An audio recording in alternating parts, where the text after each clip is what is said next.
This channel does not promote any violent, harmful, or illegal activities. All content provided by this channel is meant for an education purpose only.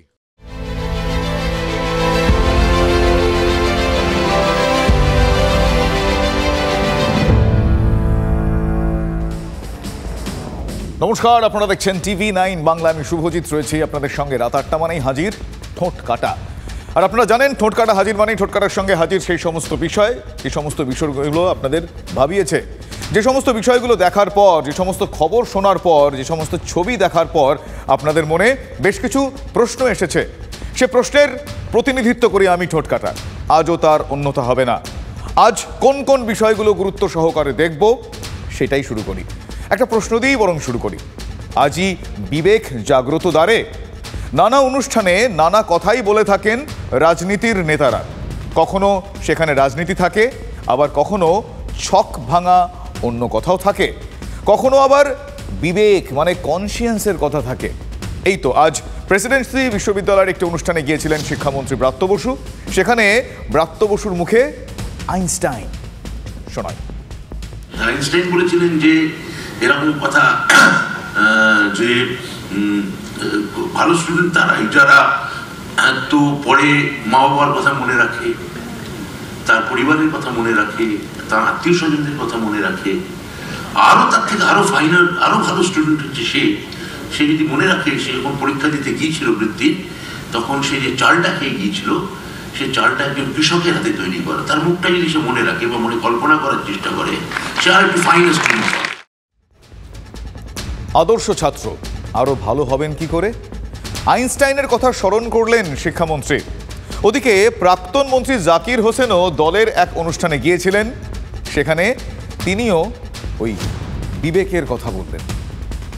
দেখবেন অনেক অনেক অনেক টাউনফেল আছে, দোতলা তিনতলা বাড়ি করেছে, তার বাড়িতে খাওয়ার জন্য না। তার মানে নিশ্চয় 2 নম্বরই করেছে। 2 নম্বরই করে আমার কাছে কেউ পার পাবে না। আমি তাদের বিরুদ্ধে কমপ্লেন নেব, দিয়ে কমপ্লেন নিয়ে তাদের বিরুদ্ধে ব্যবস্থা করবো। কারণ আমি প্রশাসনকে বলেছি আমার বিরুদ্ধে আমি 2 নম্বরই কোনো মানবো না। শাসক বিধায়কের মুখে আদর্শ নেতা হওয়ার উপদেশ। ওদিকে মেয়র ও রাজ্যের মন্ত্রী ফিরহাদ হাকিম গেলেন সিলেটি মহাশ্মশানের পুনর্নবীকরণ অনুষ্ঠানে। সেখানে গিয়ে কি বললেন তিনি শোনাবো আপনাদের। শাহজাহান যেটা করেছে অন্যায় করেছে, কিন্তু তুমি তো বেসিক গণতন্ত্রটাকে নষ্ট করে দিচ্ছ, ইন্ডিয়ান কনস্টিটিউশনকে নষ্ট করে দিচ্ছ। আমাদের দলকে ক্রিটিসাইজ করা হয়, আমাদের নেতৃত্বকে ক্রিটিসাইজ, কেউ কেউ হয়তো ভুলও করেছে, কিন্তু তার মানে এই যুগে এই 12 বছরে যে উন্নয়নটা 50 বছরে কোনোদিন হয়নি। শাহজাহান অন্যায় করেছে, এই প্রথম শাসক দলের কোনো নেতা সমালোচনা করলেন। তাহলে ওই যেটা দিয়ে শুরু করলাম, আজই বিবেক ও জাগ্রত দ্বারে। বিলম্বিত বোধোদয় বলে বাংলায় একটা কথা আছে, কিন্তু ফিরহাদ বাবুর সেন্সেশন চোখ থেকে মাথায় পৌঁছতে 21 দিন 22 দিন যদি সময় লাগে, তাহলে তো কলকাতার মানুষের খুব বিপদ। যা দেখলাম টিভিতে, মাথা ফাটিয়েছে, অন্যায় করেছে। তো ঠিক আছে, ও করেছে কি কেউ করে যায়, যেটা হয়েছে অন্যায় হয়েছে। অন্যদিকে রাখে হরি মারে কে, তাই কি ওই হরি নামেই আস্থা? কেষ্টলা ভেতুরি দলের নেতা কেষ্টমণ্ডলের মুক্তির আশায় এবার হরি নামেই শরণ খুঁজল সাঁইথিয়া শহর যুব তৃণমূল। একেবারে খোল করতাল বাজিয়ে হরি নামে মজলেন কেষ্ট মানে অনুব্রত ভক্তরা। দেখুন 2022 সালের 8ই অগস্ট, সেই দিনে সিবিআই জালে বীরভূমের স্ট্রং ম্যান, তারপর নদী দিয়ে অনেক জল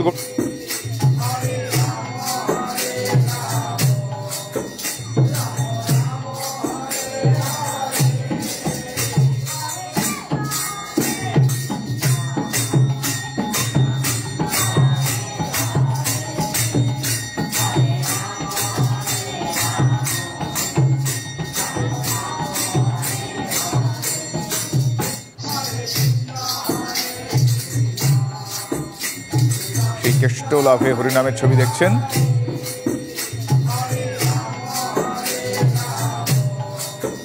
2022 সালের 8ই অগস্ট, সেই দিনই সিবিআই জালে বীরভূমের এই স্ট্রংম্যান, যেটা বলছিলাম আপনাদের। আর তারপর হ্যাঁ, সত্যি নদী দিয়ে অনেক জল গড়িয়েছে। এখন আপনারা জানেন যে তিহার জেলে বন্দী রয়েছেন অনুব্রত মণ্ডল ওরফে কেষ্ট। আবার ফেব্রুয়ারি মাসে শুরু হচ্ছে গরু পাচার মামলার বিচার পর্ব। সুপ্রিম কোর্টের নির্দেশে কেষ্ট মণ্ডলের কাছে 1 লক্ষ পাতার নথিও পাঠিয়েছে সিবিআই। 1 লক্ষ পাতার নথি।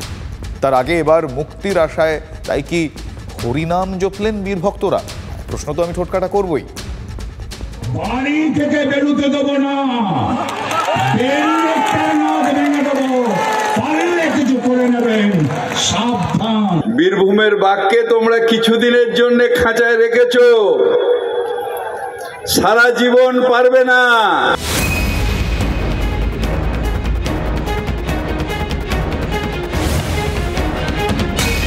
সেই কবে থেকেই চলছে। আর দিন চারেক আগে সেদিন কালীঘাটে দলের বৈঠকেও তো না থেকেও ফিরলেন বীরভূমের স্ট্রংম্যান। অনুব্রত মণ্ডল বেরিয়ে আসবে, এরকম তো নয় আজীবন তাকে রাখা হবে, এরকম তো বললেন মমতা বন্দ্যোপাধ্যায় নিশ্চয়ই বলেছে। তাকে, সে তো সাংগঠনিক জায়গা থেকে আমাদের দলের জন্য অনেক দিন অনেক কাজ করেছে এবং এখনও যে জায়গায় সেটা দলের জন্য রয়েছে।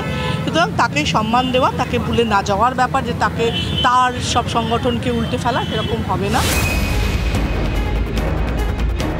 সভাপতি থাকলেন অনুব্রতই, আর 9 জনের কোর কমিটি এক ধাক্কায় কমে হলো 5। কাজল শেখকেও বাদ পড়তে হলো। সংগঠনের ছিল, তাদেরকে একদম পাল্টে দিয়ে দেওয়ার ভাবনা যেন কেউ না ভাবে। এটা কি নেত্রী বলেছেন আপনাদের? হ্যাঁ। আর দেওয়াল লিখন পড়ে ফেলেই ময়দানে অনুব্রত অনুগামীরা।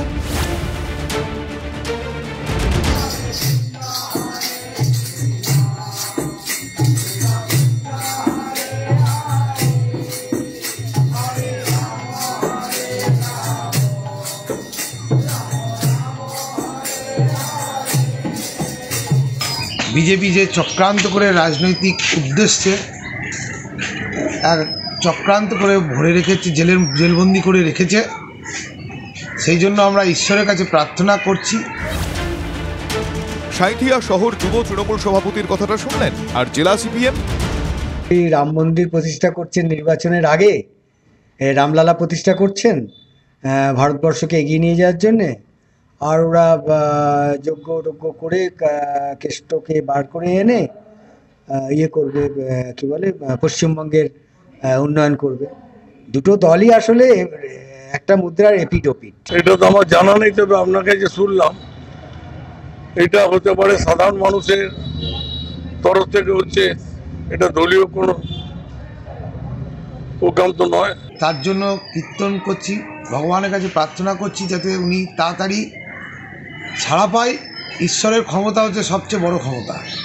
অনুব্রত মণ্ডলের মুক্তি ও জামিন যাতে দ্রুত হয় তার জন্য হরিনাম সংকীর্তন হচ্ছে। এই নিয়ে বলতে পারবো। এক ফোনে সমাধান। সেই এক ফোনেই সমাধানের জন্য শনিবার টক টু মেয়র হয় কলকাতা পুরসভায়। আজও টক টু মেয়র শুরু হলো, আর সেখানেই এক ফোনে যেন তাল কাটলো। হ্যালো, নমস্কার, আমি কলকাতার মেয়র ববি হাকিম বলছি। আসসালামু আলাইকুম। দাদা, দাদা, আমার ঘরে, আমার অফিসের পাশে একটি বেআইনি বাড়ি হচ্ছে। আমাদের পুরো অফিস ভাঙচুর করে দিয়েছে প্রমোটারের ছেলেরা, আমাকে ঘুষি মেরে দাঁত ভেঙে দিয়েছে দাদা। আমি সেই জন্য আপনাকে বলছি দাদা, ডেমোলাইজের অর্ডার হয়েছে, এখন এই অবস্থা। এরপরে যখন ডেমোলাইজ হবে তো আমাদের বলে তো মার্ডার করে দেবে। দাদা, আমি কি তোকে ভুল করেছি একটা বেআইনি বাড়ি তৈরি করার বিরুদ্ধে দাঁড়িয়ে? শুনলেন, বেআইনি নির্মাণের প্রতিবাদ করাতেই পাল্টা মার, সেটাও খাস কলকাতায়। বৃহস্পতিবারের ঘটনা, করিয়ার উস্তাদ এনায়েত খান রোডের ঘটনা এটা। সেলফ হেল্প গ্রুপের অফিস চালান ওই মহিলা, বাড়ির পাশে বেআইনি নির্মাণ হচ্ছে তা নিয়ে অভিযোগ করেন পুরসভায়। পুরসভা ভেঙে ফেলার বিজ্ঞপ্তি দিতেই মার ভাঙচুর। পুলিশ কি করছে? হ্যাঁ, প্রশ্ন উঠছে। আপনারা যখন এটা দেবেন না, এরপরে যখন কমপ্লেন করবেন প্রথমেই আমাকে বলে দেবে যে আমি এটা প্রাইভেটলি করব, যাতে আপনাদের নাম সামনে না আসে। তার কারণে এই প্রমোটারদের সব হাতে গুন্ডা টুন্ডা থাকে। হ্যাঁ,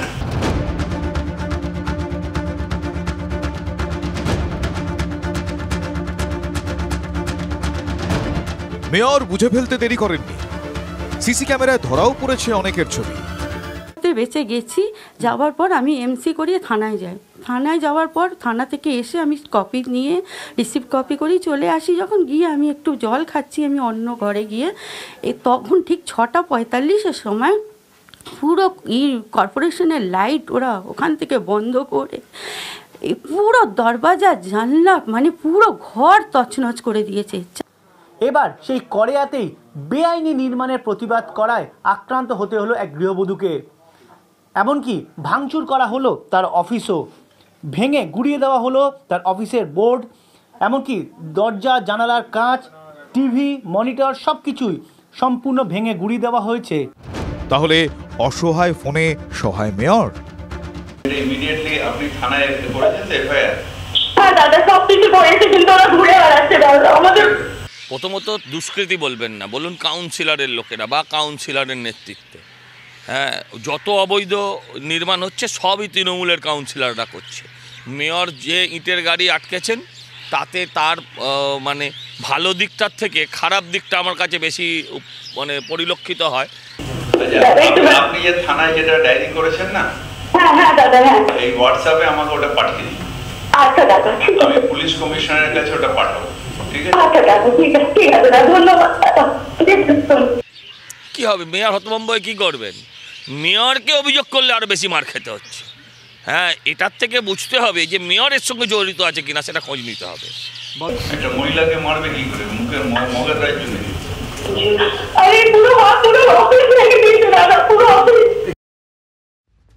আসুন এবার একটু সন্দেশখালীর খবর রাখা যাক। তার কারণ সন্দেশখালীর বেতাজ বাদশাহ শাহজাহান শেখ তিনি কোথায়, প্রশ্নের উত্তর আমরা যেরকম খুঁজছি, তদন্তকারী অফিসাররাও খুঁজছেন, পুলিশও খুঁজছেন, কিন্তু কোথাও তাকে পাওয়া যাচ্ছে না। গতকালও সন্দেশখালীর মানুষ দেখেছেন শাহজাহানের সমর্থনে শাসকের মিছিল, ইডি সিবিআই এর বিরুদ্ধে সুর চড়িয়ে তৃণমূলের প্রতিবাদ সভা। আর আজ তৃণমূল কংগ্রেসেরই এক শীর্ষ নেতার মুখে শোনা গেল কি শাহজাহান অন্যায় করেছে। কে বলছেন? হ্যাঁ, ফিরহাদ হাকিম বলছেন। মমতার মন্ত্রিসভার নাম্বার 2 বলছেন। শনিবার শিরিটি শ্মশানে এক কর্মসূচিতে গিয়েছিলেন ফিরহাদ, সেখানেই তিনি বললেন। আসুন একবার শুনি উনি কি বলছেন। দেখলাম টিভিতে মাথা ফাটিয়েছে, অন্যায় করেছে। তো ঠিক আছে, ও করেছে কি কে করে যায়, যেটা হয়েছে অন্যায় হয়েছে। সেই অর্থে কিন্তু এই ফিরহাদ হাকিমই প্রথম।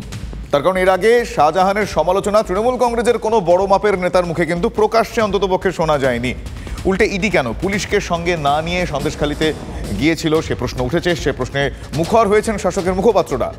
প্রশ্ন হলো তাহলে হঠাৎ কেন এতদিন পর, এতগুলো দিন পর শাহজাহানের প্রকাশ্য সমালোচনা ফিরহাদ হাকিম মানে ববির মুখে? ফলে এই প্রশ্নটা আমি ঠোঁটকাটা করছি, আপনাদেরও প্রশ্ন, কিন্তু বঙ্গ রাজনীতিতে কিন্তু এই প্রশ্নের অনুরণন গুঞ্জন চলছে। তাহলে শাসকের কি কোট আনকোট বিলম্বিত বোধোদয়, নাকি ইডির নোটিশ মেনে 29শে জানুয়ারি শাহজাহান ইডির দপ্তরে হাজির হতে চলেছেন, তা নিয়ে কি ওই যেটাকে বলে 2-2 4 করা সেই প্রসেস চলছে? আসুন কিছু বক্তব্য শুনুন। বিলম্বিত বোধোদয় বলে বাংলায় একটা কথা আছে, কিন্তু ফিরহাদ বাবুর সেন্সেশন চোখ থেকে মাথায় পৌঁছতে 21 দিন 22 দিন যদি সময় লাগে তাহলে তো কলকাতার মানুষের খুব বিপদ। ফেস সেভিং এর জন্য এসব বলছে, এর কোনো মূল্য নেই। যিনি বলছেন তিনি তো একজন বড় অপরাধী। ঠিক, শাহজাহান যেটা করেছে অন্যায় করেছে, কিন্তু তুমি তো বেসিক গণতন্ত্রটাকে নষ্ট করে দিচ্ছ, ইন্ডিয়ান কনস্টিটিউশনকে নষ্ট করে দিচ্ছ। ইডি আধিকারিকরা মার খাওয়ার 23 দিন পরেও খোঁজ মেলেনি শেখ শাহজাহানের। ইডি আধিকারিকরা এর মধ্যে আবারও সন্দেশখালীতে গিয়ে শাহজাহানের বাড়িতে নোটিশ ছেঁটে এসেছেন। 29শে জানুয়ারি ইডির দপ্তরে হাজিরা দিতে হবে। সন্দেশখালীর শেখ শাহজাদা সেই নির্দেশ মেনে ইডির দপ্তরে হাজির হবেন কিনা তা সোমবার বোঝা যাবে। কিন্তু তিনি কোথায়? গতকাল শুভেন্দু তো জানিয়েছেন সন্দেশখালীর 11 কিলোমিটারের মধ্যে। খুব বড় বড় কথা না শেখ শাহজাহানের। বাঘ এখন কোথায়? বাঘ এখন মমতা পুলিশের সংরক্ষণে, যোগী থমাসের সংরক্ষণে। সরবেড়িয়া থেকে ধামাখালি 11 কিলোমিটার, তার মধ্যেই উনি চলাফেরা করছেন। বেরমজুর 1 আর 2 জিপির মধ্যেই আছেন। আমি বলে দিয়েছিলাম সেদিন। শুভেন্দু আগেও অনেকবার শেখ শাহজাহানের গতিবিধির কথা জানিয়েছেন রাজ্যের কারামন্ত্রী অখিল গিরিও। শেখ শাহজাহান তার চিকিৎসার জন্য বাইরে গেছে, কোথাও আছে, নিশ্চিতভাবে পুলিশ খুঁজছে।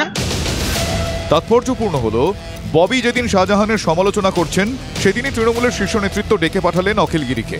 অখিলকে সুব্রত বক্সির তলব কেন? শাহজাহান নিয়ে বেফাঁস মন্তব্যে। শাহজাহান চিকিৎসার জন্য ভিন রাজ্যে গিয়েছেন বলে দাবি করে বিরোধীদের হাতে লোপ্পাই বল তুলে দেন অখিল গিরি। সেই শাহজাহান কোথায়? কেন পুলিশ ধরতে পারছে না? রাজ্য পুলিশ বলছে সিটই তো তৈরি হয়নি।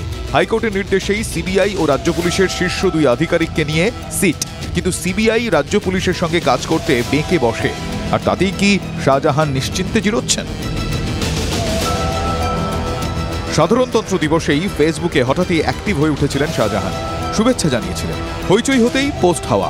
শাহজাহান কি নিজেই ফেসবুক হ্যান্ডেল করছেন? পোস্ট করে ডিলিট করলেন কেন? ধরা পড়ে যাওয়ার ভয়?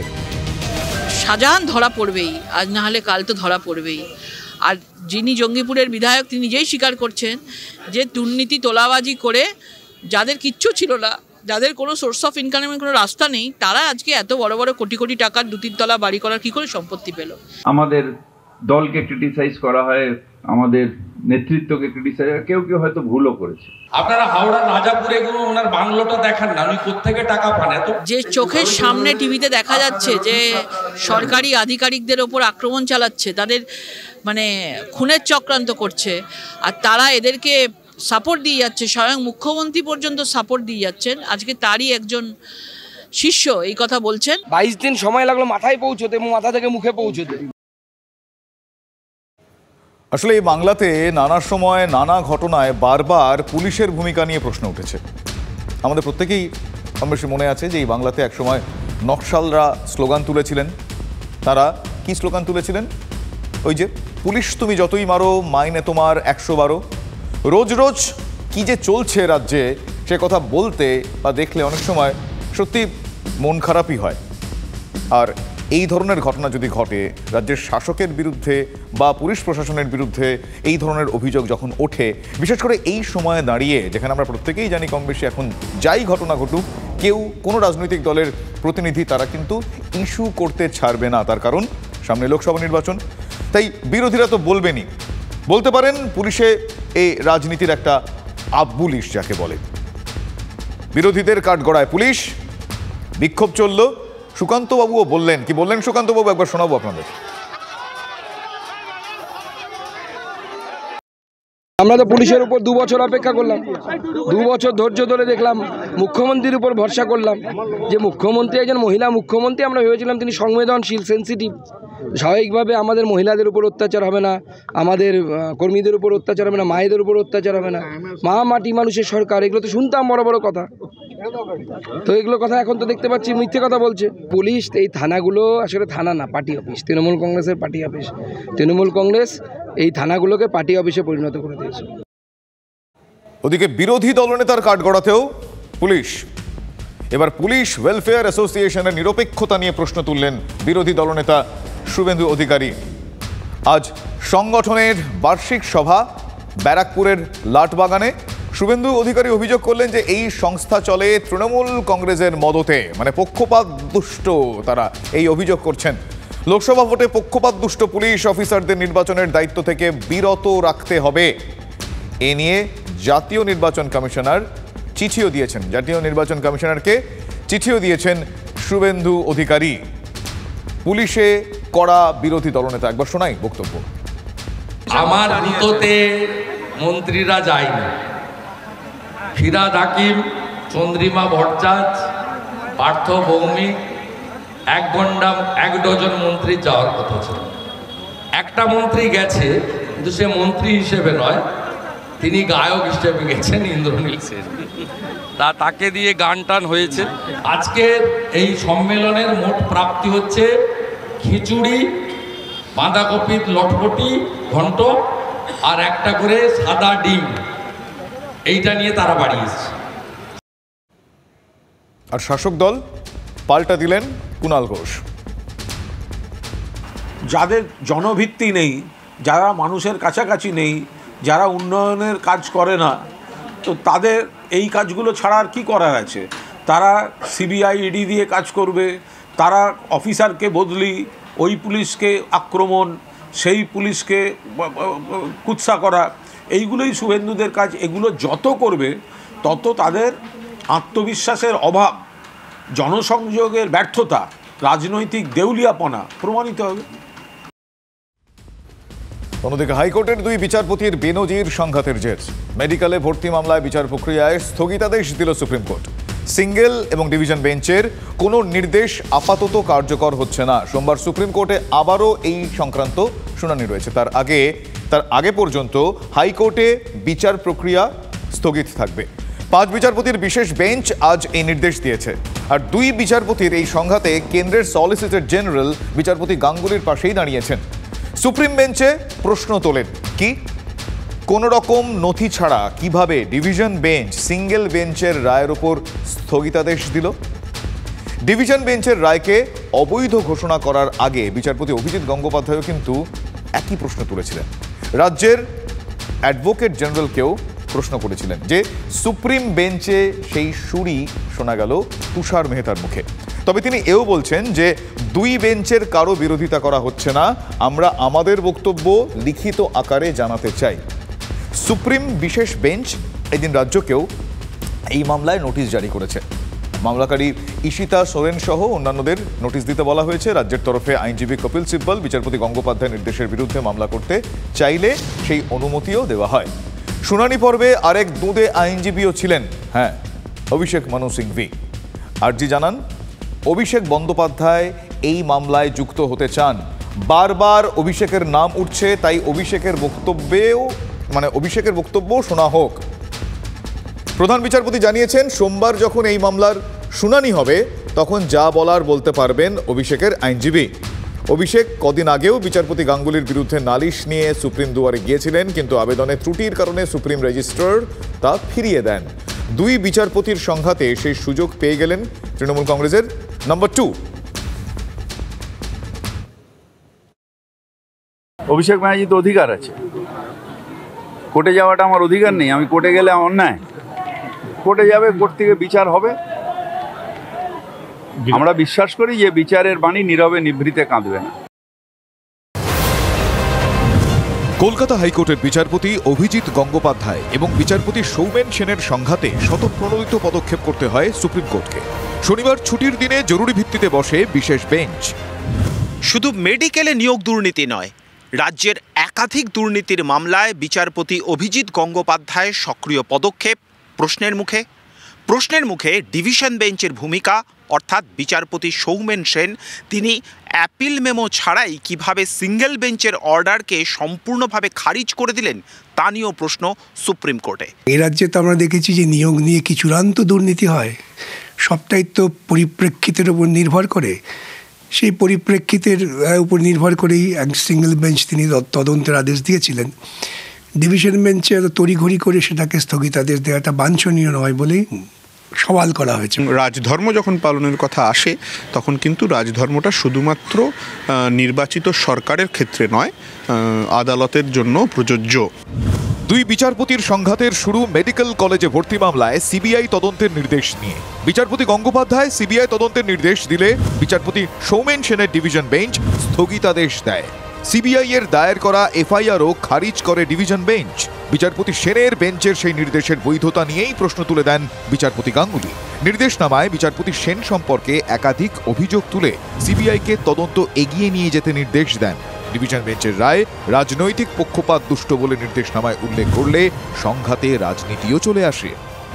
কলকাতা হাইকোর্টে 2 বিচারপতির মধ্যে যে সংঘাত, বিশেষত একে অপরের বিরুদ্ধে রাজনৈতিক পক্ষপাতিত্বের অভিযোগ, অ্যাটর্নি জেনারেলের সঙ্গে রাজ্যের তরফ থেকে যিনি প্রতিনিধিত্ব করছেন এবং তার সঙ্গে বিচারপতি অভিজিৎ গঙ্গোপাধ্যায়ের বাদানুবাদ, একে অপরের বিরুদ্ধে রাজনীতির তোষণের অভিযোগ, তা কখনোই বিচার ব্যবস্থায় কাম্য নয়। আর সেই কারণেই সুপ্রিম কোর্টের বেনজির পদক্ষেপ। 2 বিচারপতি নয়, 2 বেঞ্চের, সিঙ্গেল বেঞ্চ এবং ডিভিশন বেঞ্চ, তাদের মধ্যে একটা দেখা যাচ্ছে নির্দিষ্ট আদেশ নিয়ে মতান্তর আছে। সুপ্রিম কোর্ট ঠিক কাজটি করেছে। বিচারপতি গঙ্গোপাধ্যায় তাঁর নির্দেশনামায় উল্লেখ করেছিলেন, বড়দিনের ছুটির আগে বিচারপতি সেন তাঁর চেম্বারে বিচারপতি অমৃতা সিনহাকে ডেকে পাঠান।